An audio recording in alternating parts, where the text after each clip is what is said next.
এই जो विवाह एत विभ्राट देखा जाउची बा अनेक परिवार उजुड़ी जाउची, अनेक स्वामी स्त्री संपर्क मध्य नष्ट हो जाउची। तार मूल कारण केउठी?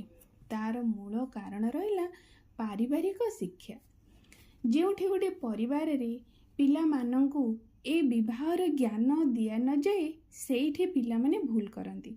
केमिति देखंतु, गोटे पिला से जानिनी विवाह कौन, काहा को विवाह करबा दरकार, काहेकि समाज रे विवाह प्रथा रही, ये सबू उपरे सविशेष ज्ञानता को देबा दरकार।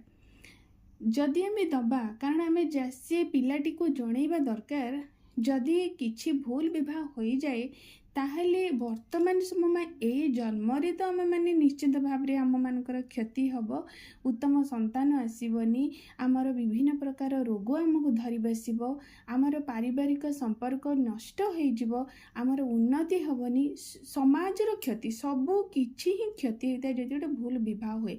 कौनसी पिला कौन चाहिए कि निजर क्षति, से केभे चाहिए, से जानिनी विवाह विषय। तेणु आम मान को छोट बेलू पिला मान को परिवार रे विषय आलोचना करबा दरकार।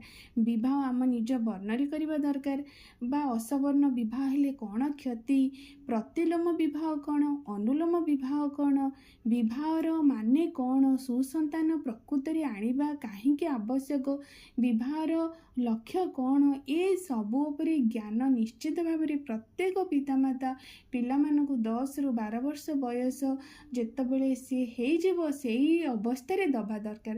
ताहले गोटे पिला जोठी भी जाऊ, जो परिवेश रे रहू, जो परिस्थिति रे भी रहू, से कोनोसी भाव रे विवाह को नेकी खेल खेलिबो नाही बा विवाह रे भूल करिबो नाही। तेणु आम मानकु एइटा आमे जानिबा दरकार। आम प्रत्येक पितामाता पिला मानकु छोट बेलू सावधान करिबा दरकार। जय गुरु।